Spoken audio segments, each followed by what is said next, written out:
nagtampo sa'yo nung nag-BBM ka, Kabads. Siguro nagtampo ka rin kay Sara Duterte kasi si Sara Duterte ang sinunod ko eh. Hindi po mga banateros. Duterte po ako, hindi.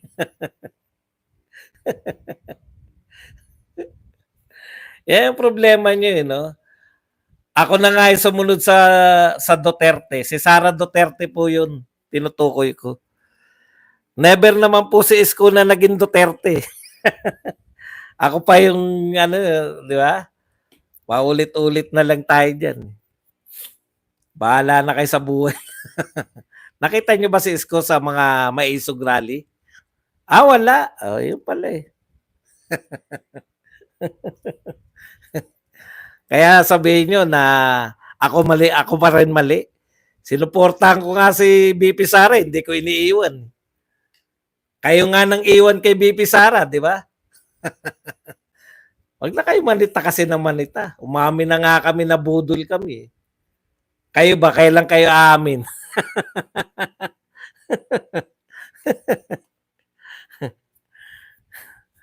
Yan ang problema nyo eh. Lagi nyong pinoproblema. Si BP Sara po, mula pa po ng simula, no? Kasi hindi naman tatakbo na si Tatay Digong. Si BP Sara, kasama po kami sa Inday Cares. Yun lang po ang sinamahan kong grupo. Wala na pong iba. Inday Cares lang. Kaya po kasama kami sa unit team. Ngayon, kung hanggang ngayon, pinoproblema nyo pa yan, bahala kayo sa buhay.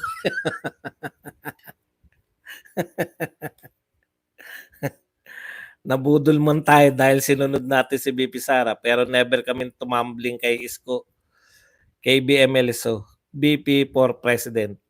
Hindi po ako budol. I vote mga, I did na. Hindi na kayo budol. Okay na yan. Wala na pong usapin dyan. Tapos na yan. Balikan nyo na lang 2022 ulit. Mabuhay kayo sa nakaraan. Kami mubuon na eh. Laban na kami. Hanggang ngayon, naninisi pa kayo eh. Kung hindi nyo sana binoto. Sino dapat iboto namin?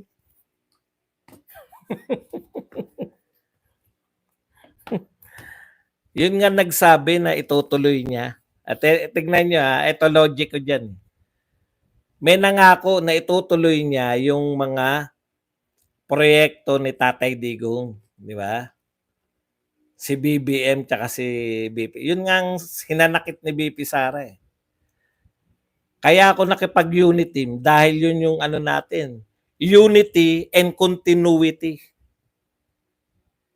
Kaya tigil-tigilan nyo na kami ng mga kasisising nyo. Sisisihin nyo si BP Sara. Alam nyo, hindi kayo ang hindi yata makamove on. Ano ba gusto nyo? May award kayo? Dahil hindi nyo binoto si BBM, dapat kayong bigyan ng award? Hanggang ngayon ba, gusto nyo pa mag-ano pa tayo? Talagang mag-away-away pa rin tayo hanggang ngayon? Di pa rin kayo makamove on. Siguraduhin na may halal ang mga kandidato ni PRRD sa Senado at Kongreso. Nung time ni PRRD, nabudol daw sila. I never felt that any bit. But this time I say it loud and clear, nabudol ako. Di ako na guilty pero ganun pa man, move forward na lang talaga. Hindi sila hindi sila maka-move on eh. Hindi naman po, magtapatan na po tayo. Hindi po sinuportahan ni hindi po siya parte ng maisog, hindi siya parte ng MAD. Di ba? Tama ba? Nakita niyo ba yan sa Marcos Ales dyan? Yan po yung mga Duterte groups. Sila nag-aaway-away pero lahat sila Duterte supporter. MAD, maisog, ano pa ba? Ano ba yung kay Vivian Velez? Okay, o JC, lahat po yan. Kaya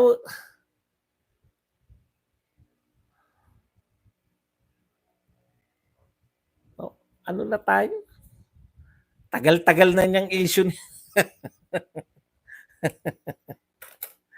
Ang susi ng pagbabago ng bansa ay nasa uri ng botante na marunong kumilatis at hindi basehan ng kulay at sikat na pangalan ng kandidato.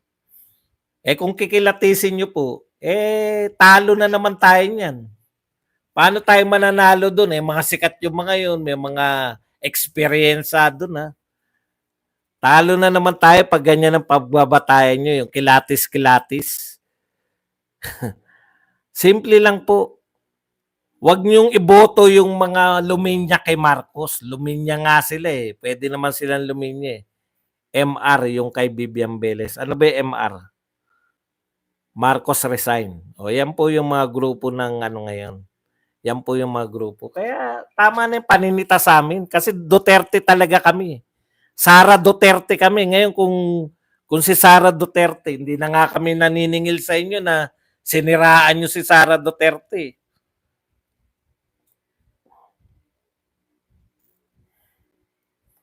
Hindi kayo makamove on sa mga nakaraan. Ito na, may laban na tayo, di ba? Kantsawan nyo ko pag ako wala na, hindi na lumalaban.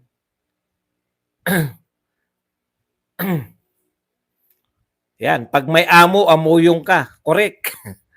Lahat yan, pati yung mga kinikilala nyong vlogger.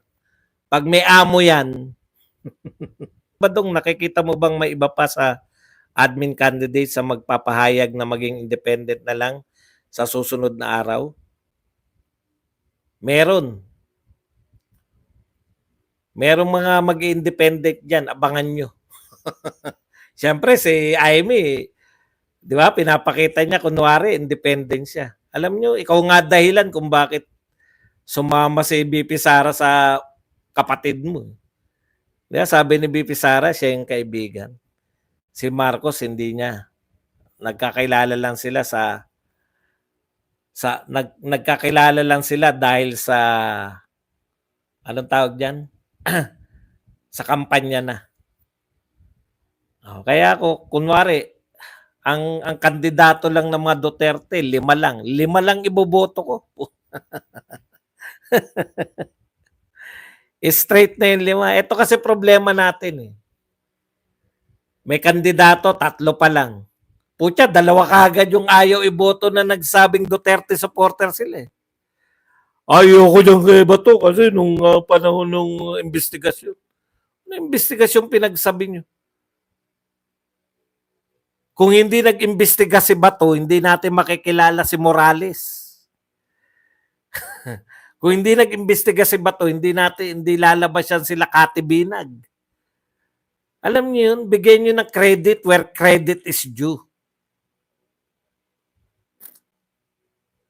Sumuko na kayo sa kaiisip. Actually, hindi nyo naman pag-iisip yan eh. Pag-iisip yan ng mga vlogger din eh. Di ba?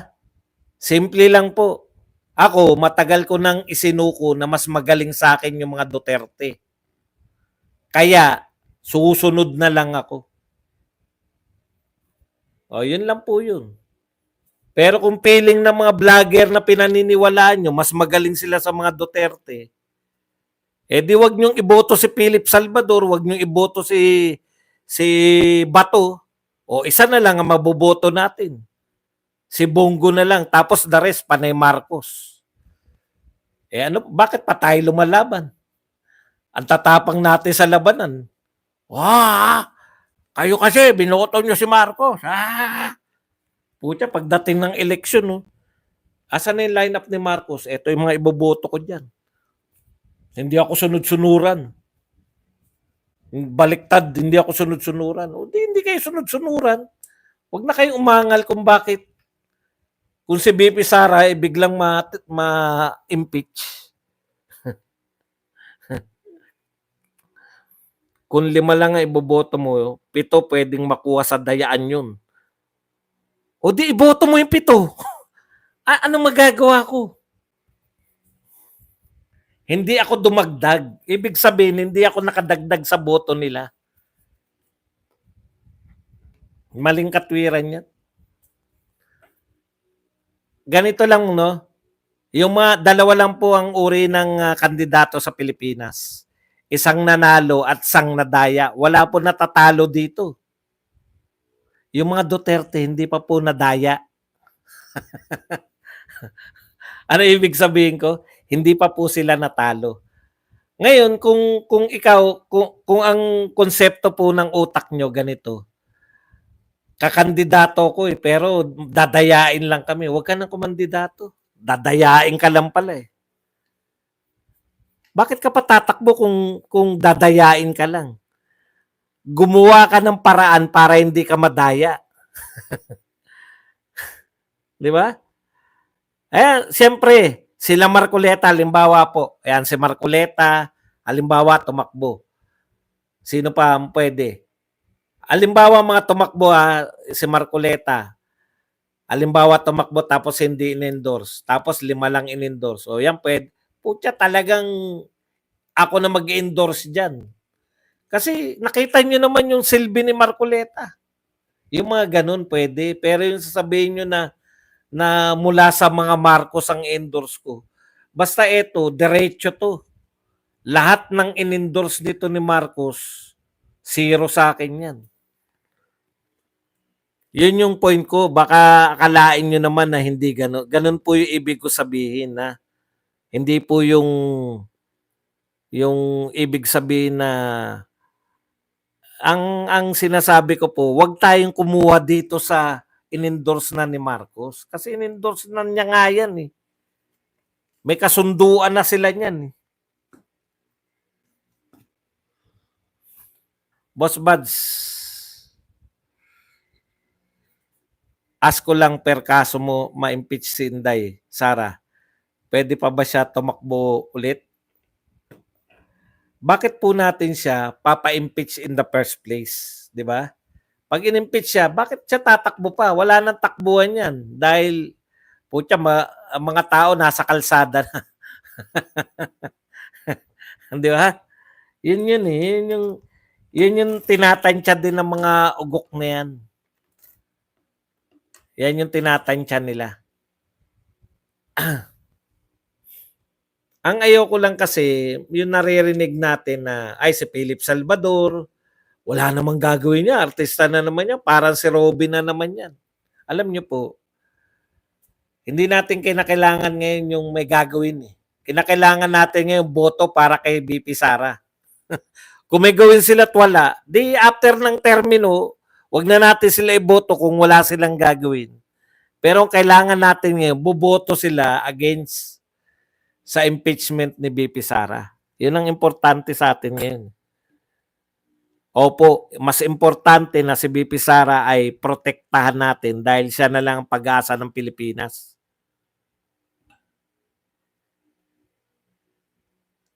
Wala rin naman akong problema kay Vic Rodriguez, di ba? Hindi naman siya kasama sa lineup ni Marcos. Wala akong problema diyan. Eh tingin ko baka ma-endorse din 'yan eh. Depende.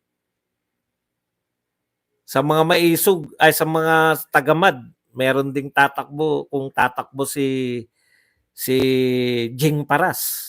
O di okay din 'yun. Maraming mga ano eh. Oo, wala naman akong pinipilit sa inyo eh. Kaya lang yung sinasabi ko sa inyo, huwag kayong aangal. Kasi dito natin mapapatunayan, di ba? Duterte tayo ng Duterte. Kulto kami, kulto. Puta, kulto kayo.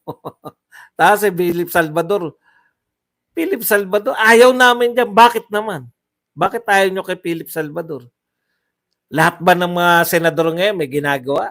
Si Lito Lapid, may ginagawa ba yun? Okay na yung walang gagawin na kakampi natin kaysa walang gagawin na kalaban natin. Parang ano yan eh. Lahat po ng team, parang team po ng basketball yan. Di ba? Sa team po ng basketball, hindi po lahat yan scorer. May 3 lang na gumagawa dyan. Yung iba, yung isa, 2 taga-rebound, yung isa taga-depensa, the rest bangko. Ibig mo sabihin, hindi mo na isasama dahil bangko? Isasama mo pa rin yun. Puta, dadayo tayo ah. Kayo wala naman kayong ginagawa, bangko lang kayo, wag na kayo sumama. Sayang pamasahe. Hindi po ganun yun. Kasama sila kasi, paano pag napilayan, apat na lang. Yung iba graduate. Lahat po ng senador, marami rin pong walang pakinabang tayo sa mga senador. Mas gusto ko na walang pakinabang. Kasi sabi nyo lang yan eh. Di ba? Sinasabi nyo lang yan na walang nagagawa eh. Eh si Bato nga, sabi nyo rin eh. Ayaw nyo kay Bato dahil yung performance niya. Anong performance? Hindi, si Chavit Singson, alam ko, sinabihan na siya ni Duterte, pag tatakbo siya, kakampanya niya. Kaya pasok yan si Chavit pag tumakbo. Marami rin namang senador na walang silbi. Eh dito na tayo sa walang silbi na magiging kakampi natin. Matalino po yan si Philip Salvador. Best actor yan.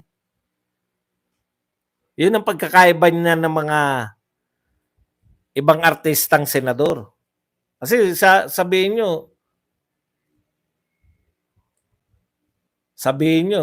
ang dami na nating karanasan sa mga senador. Eh, yung mga senador na yan, mga artista na yan, hindi siya best actor. Anong connection nun ba doon? Wala lang, nasabi.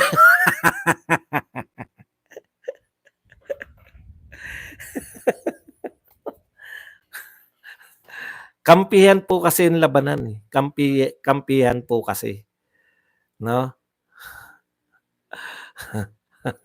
Ang dami-dami walang silbi eh, na senador eh. Kalaban pa natin. Eh putya, di may magkakasilbi yung pagkakampi natin. Correct. Ang silbi niya nga, pag nagkaroon ng impeachment, boboto kay BP Sara yan. Hindi natin kilala si Philip Salvador eh. Alam ko magaling na artista yan. O di may laban-laban ka na. Eh yung mga nauna natin binoto, panay mga action star lang lahat eh. Napunan nyo ba? Panay action star. Lito Lapid. Dinggoy. Estrada. Ramon Bongambilla.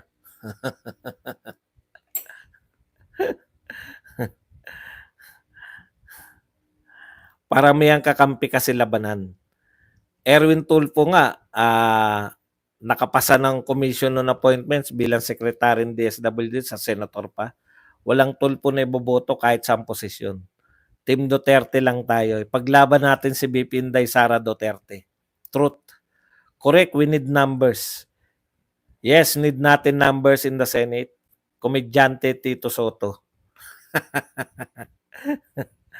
O, tignan nyo nga si Tito Soto, dating komedyante lang. Di natin eh, matetest lang natin pag nariyan na. Eh, putya, daming ang galing na galing kay Tulfo nung naging senador eh. Yan lang pala gagawin niya. At least magaling si Philip Salvador. Correct. Iboto natin si Philip Salvador para ipakita na powerful endorsement sa mga Duterte. Ibig sabihin ni Badong, ipon kakampi kailangan natin. So dapat makapasok lahat ng senador na endorse ni PRRD. Correct. Solid DDS si Philip Salvador kumpara kay Tolentino, matalino. Kumpara kay Tolentino, matalino pero hudas pala. Tignan nyo nga yun. Bumoto tayo ng matalino. Magaling sa batas. Babaliktad pala. Si Robin. Bumaliktad na ba si Robin? Yun yung sinasabi ko sa inyo. Tama, di kailangan na marami na tayong magaling eh. Panalo natin magagaling. Yung mga papasok na magagaling. Marami mga attorney siguro patatakbuhin tayo. Si Vic Rodriguez, baka patakbuhin natin. Baka sa atin tumakbo. Kasi hindi naman siya tatakbo dun sa kabila. Kalaban niya yun. Hindi rin naman tatakbo yung Kaladilima. Duterte tayo, Sir Badong. Duterte forever. Sa wakas naman, Tama na po yung pagsisitahan natin ng mga panig-panig, no? Duterte lang. Pag may hindi na Duterte, tirahin, tirahin na natin. Depende. Natatawa ako sa mga ano eh, mga inoobserbahan pa natin. Yung mga nasanay na mga nababayaran sila. Sige, tignan natin kung ano reaksyon ng mga to na wala palang bayad kay Duterte. Tignan natin kung tatagal to mga to. Maraming mga bumaliktad eh, di ba? Galing doon sa BBM eh.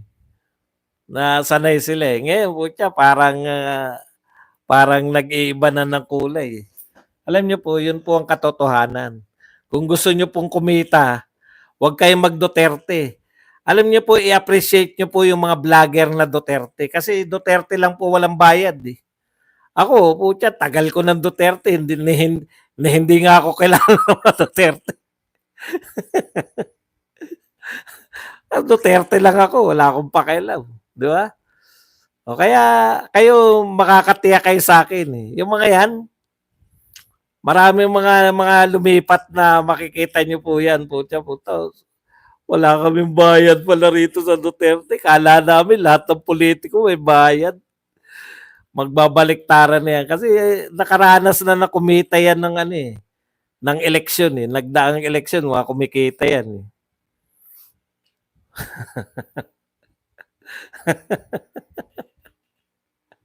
Tatawanan ko lang yan pag nagbaliktaran niya. O ano, walang pera sa Duterte, no? Eh, kala nyo lahat ng politiko namimigay ng pera.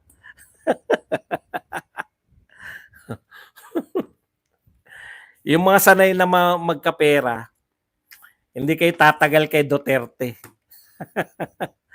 Kaya ako, pinapatulang ko na yung mga naninita sa akin na BBM ko. Alam nyo kung gusto ko magkapera, bit ako alis doon. Di ba? Una, wala nang magaling-galing doon. Wala na naiwan doon. Kaya lang, dito tayo sa ano ka? Anong tawag doon? Dito tayo sa gusto mo talaga. Yan yun eh.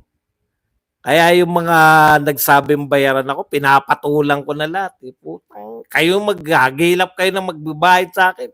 Hati tayo. Kala nyo ba hindi ako mukhang pera?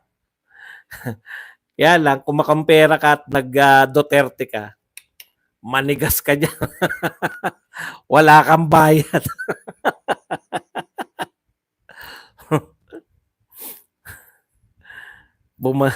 Serbadong si Pebbles Talakera. Ako kung bakit sikat na sikat yung mga yan. Hindi ko naman, may vlogs ba talaga yung mga yan? Baka naman nagpapakita lang sa mga event. Hindi ko kilala. Nakita ko ng mga pagmumukha nila pero sikat ba talaga yung mga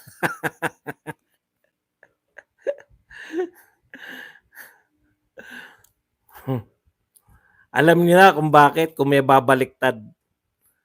Yun lang yun. Formula niyan. Sanay sila, kala nila mag-eleksyon. Nung na-realize nila, wala nagbabayad pala rito. Attend ka ng rally, attend ka ng ano, pamasahe mo sa'yo po. Opo.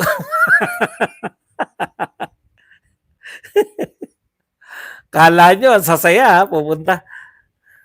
Masasaya yan. Yung mga vlogger kasi, sa totoo lang, ang reward nila, malaki talaga.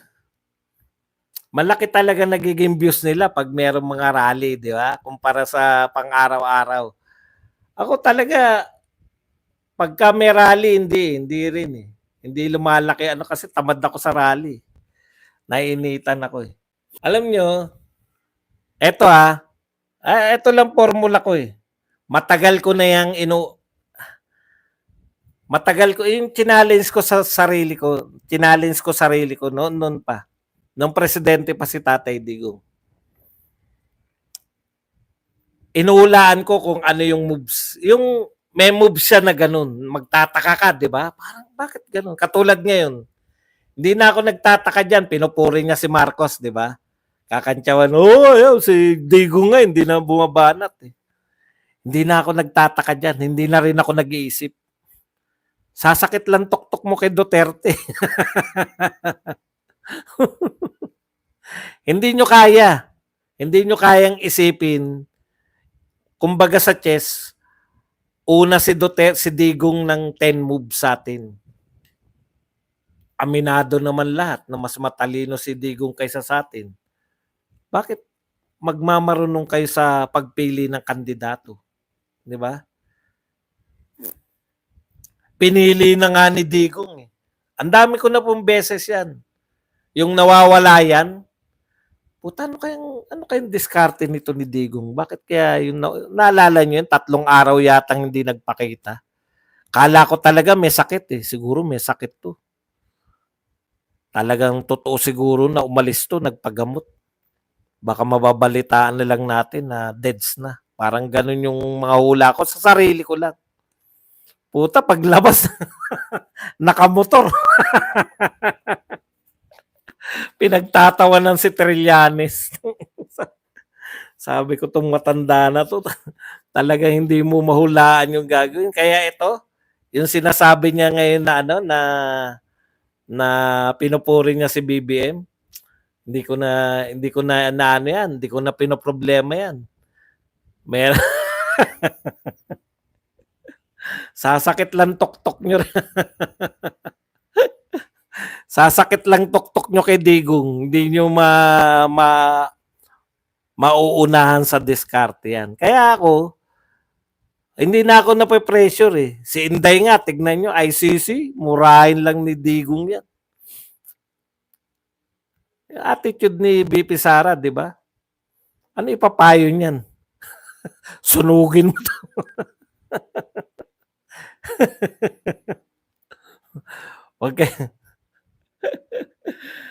Huwag kayong maniwala kay PRRD, sarcastic lang siya. Kaya nga pera-pera lang talaga mga BBM. Kaya yung walang kadahi-dahilan, di ba? Wala naman, tapos lilipat ka, ayaw mo na kay Digong. Ang dahilan yan, hindi ka sanay na walang kinikita. Ang tanging dahilan kung bakit na kasi si Tatay Digong wala naman napapatunayan pa na alam na natin yan eh. Yung mga sinasabi nila, kala mo nang gugulat lang, ha? Pinapatay ni Tatay Digong yung mga drug lord? Sa isip namin, sa isip-isip ko. Hindi mo na pwedeng sabihin na tama yun sa ano, di ba? Pero sa isip-isip ko lang, hindi ko naman sinasabing tama ito. Pero sa isip ko lang, di ba yan yung kampanya ni Duterte? Papatayin niya papatayin niya mga yan. Eh bakit kayo nagtataka kung nak ng tinasa? Kaya nga po noon ang inaangal nyo, mga nakatsinelas lang yung namamatay, mga mahirap lang. Ngayon pati drug lord, pinoproblema nyo. Di ba? Campaign promise ni Duterte. Campaign promise sinisira nyo. Eh, putya. Ano ba gusto nyo talaga? Eh, nga gusto ng tao eh. Kaya takang-taka talaga ako sa investigasyon. Baka bandang huli niya, bigyan pa ng awards ng mga tao si Duterte. Kasi pinatutunayan nila na mali yung sinasabi ng mga nagdaan na panay mahihirap lang, mga walang kakayahan. Ito, hindi. Nare-realize natin yun, dami palang drug lord na natigok. Di ba? Kaya, hindi, yung popularity ni Tatay Digong, hindi nyo masisira sa pagganyan-ganyan. Hindi may papaliwanag, kaya mahirap pong pagtiwalaan itong mga to. Kung ano-ano lang may masabi lang. Magiging number 1 na senador yan.